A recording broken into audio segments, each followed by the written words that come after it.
Expert points to 3 reasons Xi Jinping absent from G20 Summit. The dangerous threat from Communist China's war-ready bioweapons, biochemical warfare, neurostrike capabilities.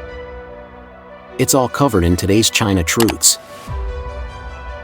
Expert points to 3 reasons Xi Jinping absent from G20 Summit. Reuters, citing people familiar with the matter in India and China, reported on August 31 that Chinese leader Xi Jinping may not come to the G20 Summit in India this week. Instead, Li Qiang will attend the summit held in New Delhi from September 9 to 10. But what are the reasons? Professor Zhang Tianliang, a political analyst, said that there are 3 reasons for Xi's absence, concerning diplomacy, economy, and political possibilities. First, diplomatic reason. 1. Border conflicts between China and India. According to Professor Zhang, this G20 summit is being held in India, but the relationship between China and India has been very strained due to their border conflicts. The Indian government revealed that its Prime Minister Narendra Modi had a face-to-face confrontation with Xi during the recent BRICS summit in South Africa.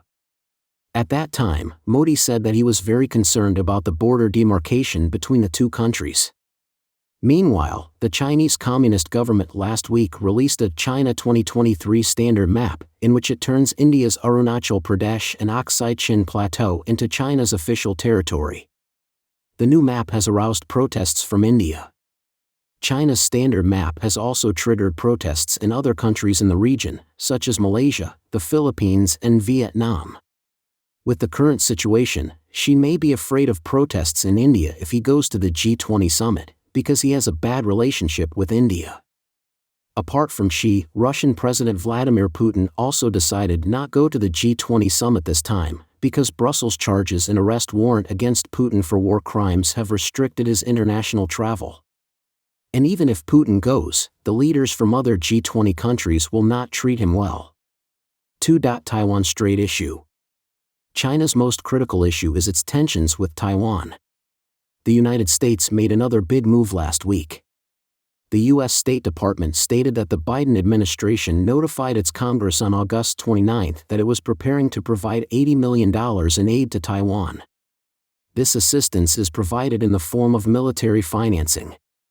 The money may mainly be used to help Taiwan purchase some military equipment, such as armored vehicles, drones, air and coastal defense systems.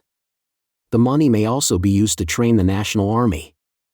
It's worth noting that the aid comes through foreign military financing, called FMF, which has always been the way to provide assistance to sovereign and independent countries in the past. It means that in addition to military aid, the U.S. also recognizes Taiwan as a sovereign country in disguise.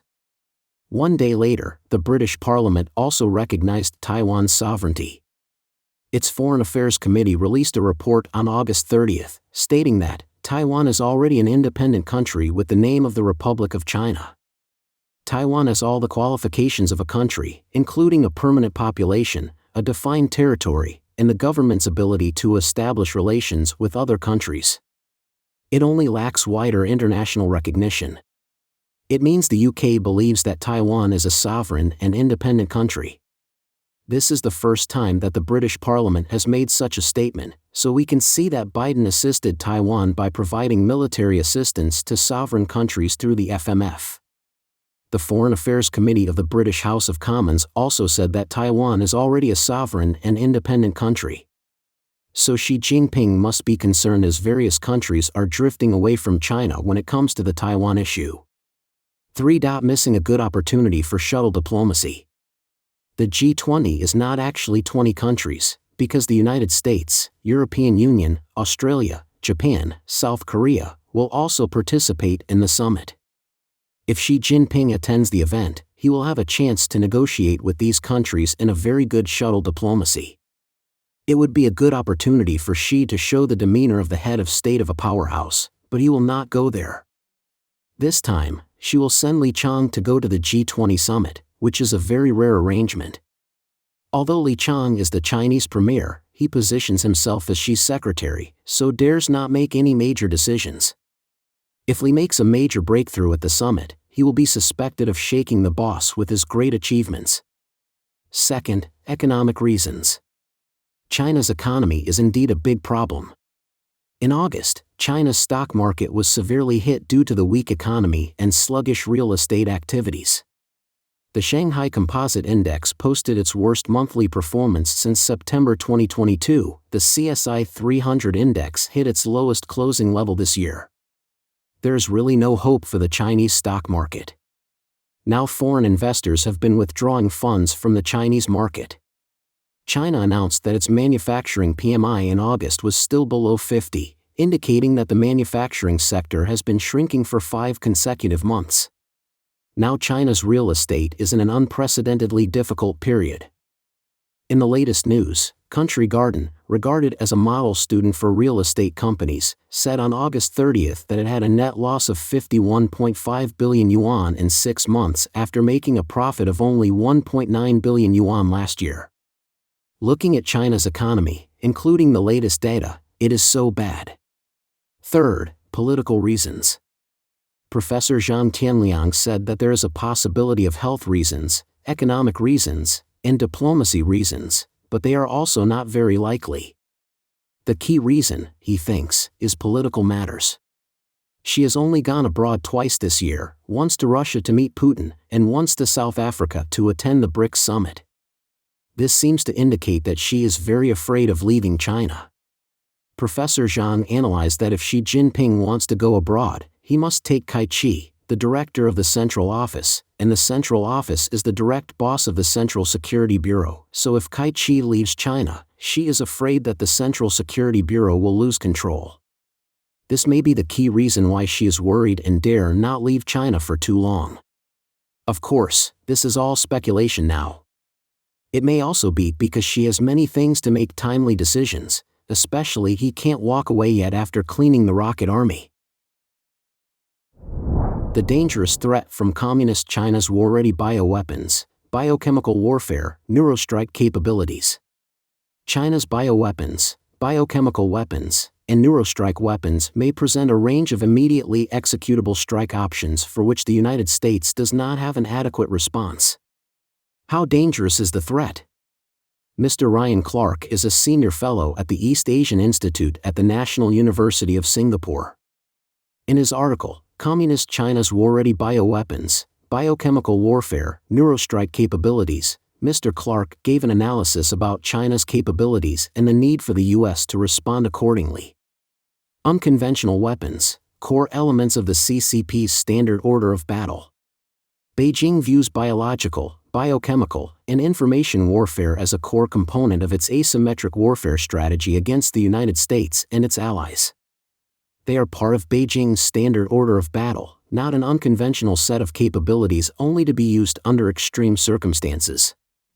This represents a fundamental difference in strategic thinking regarding these domains in Beijing. This is not a hypothetical point. There was a sharp statistical increase in Chinese military activity in the South China Sea, East China Sea, Taiwan Straits, and along the Sino-Indian border during the most acute phases of the COVID-19 pandemic in 2020 and 2021. However, Beijing's weaponization of biology extends well beyond viruses, such as SARS-CoV-2, as well as beyond the scope and understanding of classical bioweapons. Its new landscape of bioweapons development includes the entire synthetic biology spectrum, from human genome editing of soldiers and genetic manipulation of bacteria to using human-computer interfaces to control entire populations. These research programs are not obscure moonshots, they are core strategic focus areas designed to be utilized over the near term and within current state strategic circumstances, such as in Taiwan. Any breakthrough in this dual-use research would provide unprecedented tools for Beijing to forcibly establish a new world order, which has been Chinese leader Xi Jinping's lifelong goal. For example, these capabilities can fit into Beijing's anti-access/area denial strategy in the Indo-Pacific. Imagine genetically immunized People's Liberation Army, PLA, troops being inserted into a geography where a specific weaponized bacterial strain has been released prior to their entry to prepare the ground and eliminate points of resistance.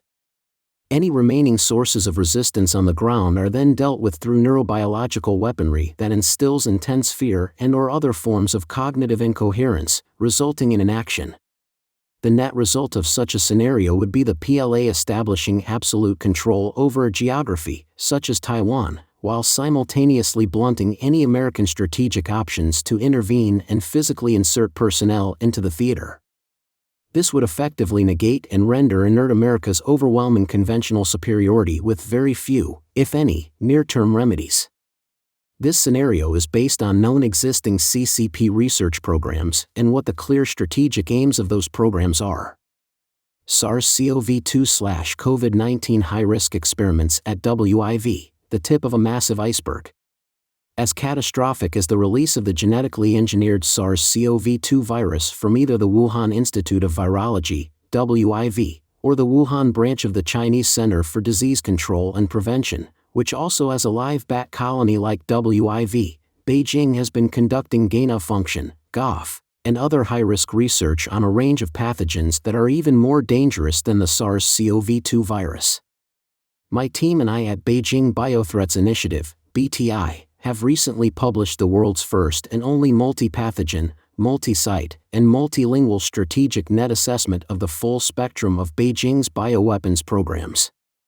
Our investigations have surfaced multiple programs across Chinese cities, such as Beijing, Harbin, Kunming, and Wuhan, with each program having its own set of distinct international linkages. While these international linkages extend across countries, such as Holland, France, Germany, Canada, Australia, Japan, and Singapore, the links to collaborators in the United States are by far the most extensive and strategic. Without critical American support in the key development phases, Beijing would not have the world-leading and now internally powered bioweapons capabilities it has today. Below are some of the bioweapons programs that we have surfaced. Institute name, Wuhan Institute of Virology, WIV. Location, Wuhan, China. GOF/high-risk pathogen research, highly pathogenic avian influenza, HPAI, H7N9, H5N1, and H1N1. Institute name, Chinese Academy of Medical Sciences, CAMS. Location, Beijing and Kunming, China. GOF/high-risk pathogen research, SARS-CoV-2, Zika virus, MERS. Institute name, Academy of Military Medical Sciences. Location, Beijing, China. GOF/high-risk pathogen research, Nipah/Henipah virus, SARS-CoV-2, African swine flu virus, ASFV. Institute name, Beijing Institute of Microbiology and Epidemiology, BIME. Location, Beijing, China. GOF/high-risk pathogen research, Nipah/Henipah virus, SARS-CoV-2, severe fever with thrombocytopenia syndrome virus, SFTSV, hantavirus. Institute name, Research Institute of Chemical Defense, ICD, PLA Academy of Military Sciences. Location, Beijing, China. GOF/high-risk pathogen research, mustard gas, moth venom, and nanotechnology-driven long-range delivery systems. The bioweapons research being done on Nipah virus is particularly problematic.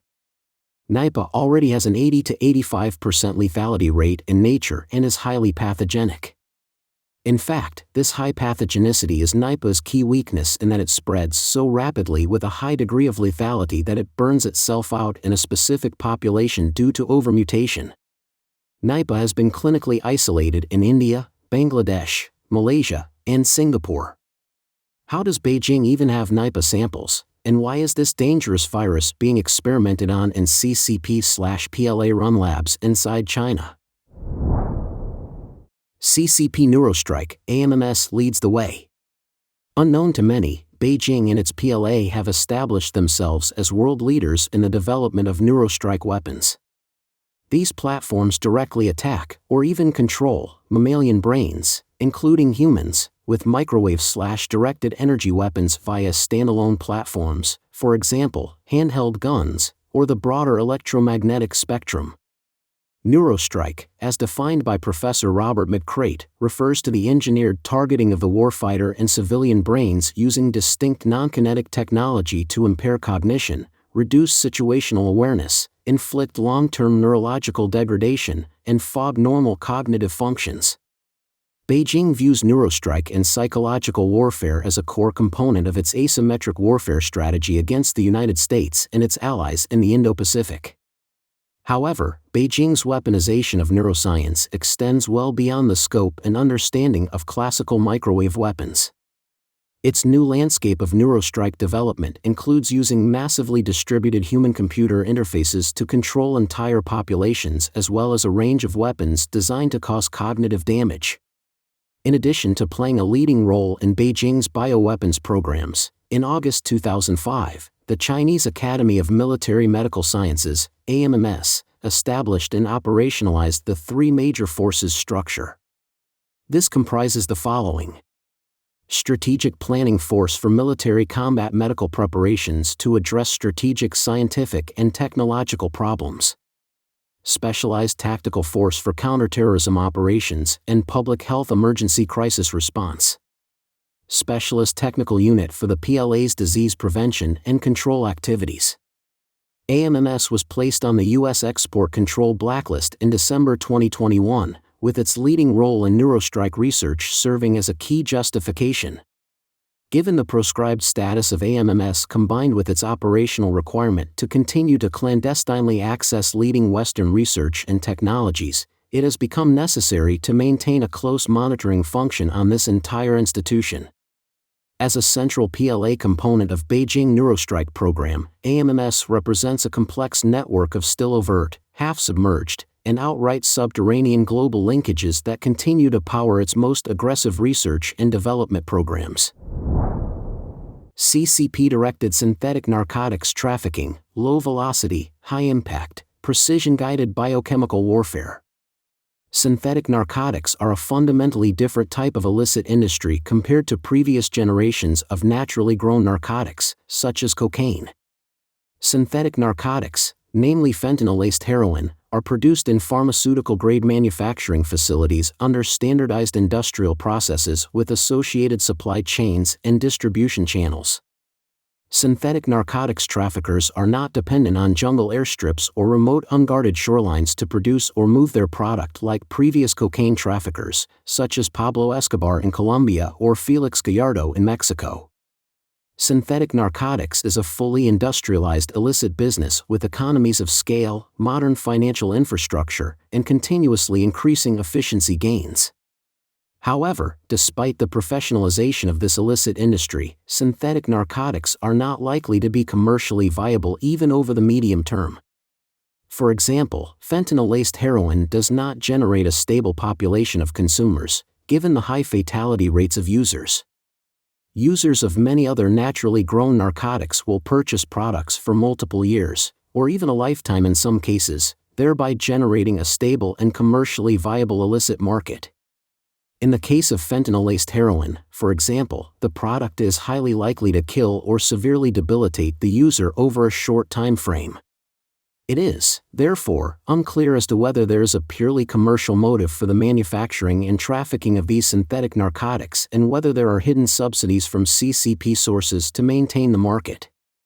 There is another unique feature of synthetic narcotics, and fentanyl-laced heroin in particular. This epidemic appears to be almost exclusively confined to the Five Eyes Alliance countries. These biochemical weapons are generating multiple public security risks across the United States, Canada, Australia, and New Zealand, and their presence has also recently begun to increase in the United Kingdom. The United States and Canada are currently facing the most acute situations, while Australia and New Zealand are now beginning to witness exponential growth curves in overdose deaths. Meanwhile, this degradation of public order and human misery is not witnessed on nearly the same scale in other major Western nations like Germany, France, or Italy. Why is this? Every other major natural narcotic, such as cocaine, is as readily available in Berlin or Paris as it is in London or Vancouver. What is fundamentally different about the synthetic narcotics market that results in this anomalous distribution pattern? Synthetic narcotics are not a commercial market with the associated logic and incentive/disincentive structures. This is a strategic activity that is driven by China with hostile state intent. Our intelligence collection, analysis, and criminal investigative activities must recognize this fundamental difference and be configured around it. CCP's nanoweapons programs, war without borders. China's invisible arsenals encompass a wide array of advanced and covert weaponry developed using next-generation technologies, particularly nanotechnology platforms. These weapons are designed to be discreet, hard to detect, and capable of inflicting significant damage on adversaries while avoiding direct confrontation. China's invisible arsenals encompass a range of advanced weaponry that are distinctly focused on providing Beijing with a range of asymmetric warfare options, including the delivery of biological, biochemical, and neurobiological weapons to target populations. These developments present enormous new challenges to global security that are without historical precedent in human history. Nanotechnology-enabled weapons utilize highly sophisticated nanomaterials to enhance performance, stealth capabilities, and overall attack efficacy in military applications. Additionally, China's advancements in biotechnology raise concerns about potential dual-use applications, as there are fears they may be exploring genetically engineered pathogens for use in biological warfare while obfuscating the original point of origin. While Beijing's attempts to obfuscate their own role in the SARS-CoV-2/COVID-19 pandemic were unsuccessful, nanotechnology delivery systems would make future investigations and determinations of specific attribution more challenging. If Beijing had in its possession a stockpile of chemical warfare agents, coupled with advancements in nanotechnology, it would be able to develop advanced nano-enhanced stealth chemical weapons. Further, China's expertise in electromagnetic and cyber warfare allows it to disrupt critical infrastructure and defense networks without direct military engagement, making traditional countermeasures obsolete and ineffective. One of the most concerning aspects of China's invisible arsenals is their distributed and decentralized nature, as weapons may be concealed within civilian infrastructure, posing challenges for traditional intelligence and surveillance methods. This evolving landscape necessitates a deeper understanding and awareness of these threats to devise effective countermeasures and safeguard global security. For example, researchers from the Hefei Institute of Physical Science, Chinese Academy of Sciences, have made a breakthrough in DNA nanotechnology, developing a smart DNA molecular nanorobot model. This model innovatively proposes a nonlinear gathering siege of biological targets, allowing for advanced signal amplification and intelligent targeted drug delivery. This technology has potential applications in biosensing, bioimaging, and drug delivery. However, there are risks associated with this advancement. The ability of nanorobots to transport biological agents directly to target cells with deadly precision could be exploited by the PLA for harmful purposes. It could be used to deliver biological agents with precision, making it a potential threat in biological warfare. Additionally, the close collaboration between the Hefei Institute of Physical Science and the PLA raises concerns about potential dual-use applications of this technology for military purposes.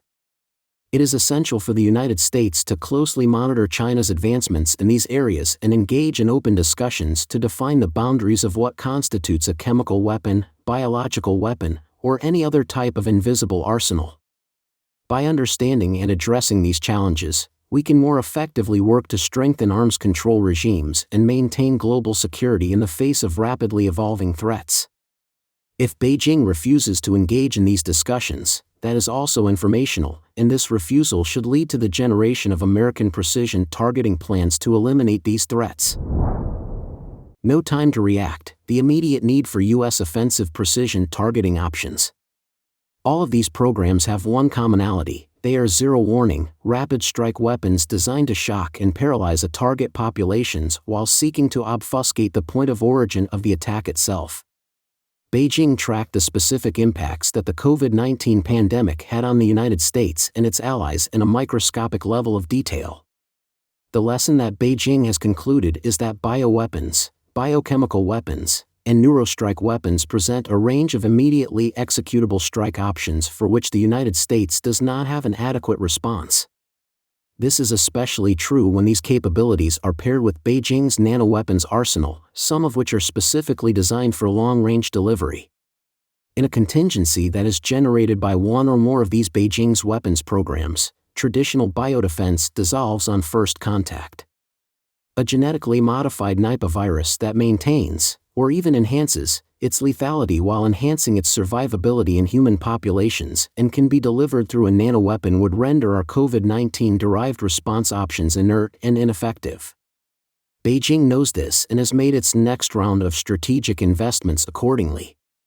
However, all of these programs have one fundamental vulnerability: they all initially required international technical assistance to enable their formation and operationalization. Because of this, we know where they are, what they are doing, and who their key personnel are. It's time for the United States to make involvement in these programs a hazardous affair, especially inside China. Don't forget to comment in the section below to share your opinions on today's topic with us. Make sure to like and subscribe to see more interesting topics from China Truths, and thank you for tuning in.